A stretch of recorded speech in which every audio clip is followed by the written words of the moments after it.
It's been a difficult few weeks for Dundalk fans, but they can take heart with the return to training of Liam Burns, so the big defender still not fit enough to face his old side. Damien O'Mara reports. Rovers went all out for the win from early on Saturday night. Padraig Hammond and Joseph Endo working a move down the right before Gary McCabe forced this near post save from Cherry. Alan Keane turned provider within a minute.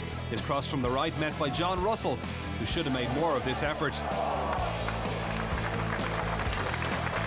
Ian Foster watched on as Dundalk struggled to make any chances of note. The best this Tom Miller header from Ross Gaynor's in swinging free kick. Padraig Hammond should have further cemented his place as the league's top scorer. Keane again the creator, but Hammond failing to reach the target. Sligo fans must have been thinking it was to be another frustrating night at the showgrounds as the second half got underway. And Endo the architect, McCabe the recipient, a sitter the end result. The home side kept persevering, and Endo again working some space down the right side. McCabe supplying Hammond, with the striker heading wide. The breakthrough came on 62 minutes, and Endo again on hand, this time taking advantage of Patswell's error. McCabe peeling into space and finding the bottom of Sherry's goal. The former Bray man should have made it 15 minutes later, and Endo's long ball met by Matthew Blinkhorn. McCabe showing composure to cut inside, his left-footed shot far too high.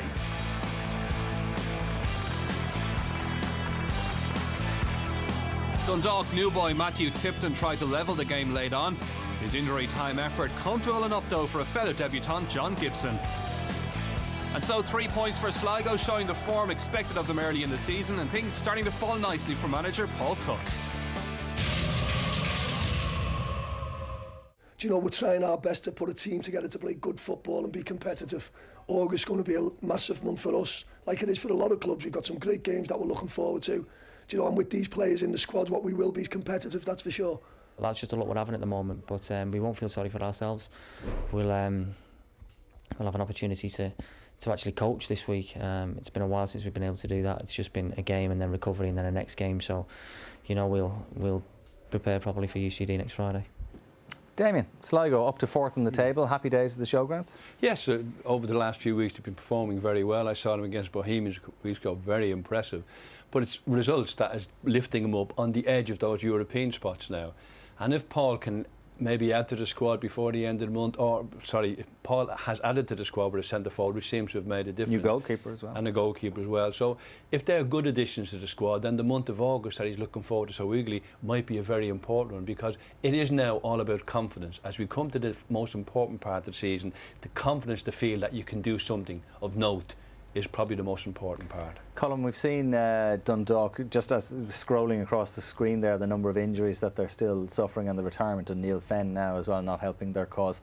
They've dropped into the bottom half of the table, which would disappoint them. Yeah, well, it's been a bad run of form for them. I mean, they don't have a big squad. I mean, it's been highlighted over the last few weeks. They haven't really, you know, packed it full of experienced players, and the injuries that they've received have been in bad positions that they have poor covering. I mean, could somebody like Liam Burns, for example, could he make the difference between winning and losing matches? A massive difference. I mean, and you can see it defensively. They conceded like a lot of goals since he's been out. Even seeing him back there, you know, training beforehand, you know, will give everybody a bit of a G up. I think it's interesting to see Foster. He seems to be, you know, every week giving out about the amount of games that they've been playing and all. And sometimes, if you think of excuses like that and you keep making them, you know, the players start to believe that as well, you know, and they start to be conscious of the fact that they don't have a big squad and that, you know, everybody's talking about it. So, you know, maybe you should concentrate more, you know, trying to get a few decent results than you're thinking of reasons why they're not getting them. Okay, Dundalk play UCD next.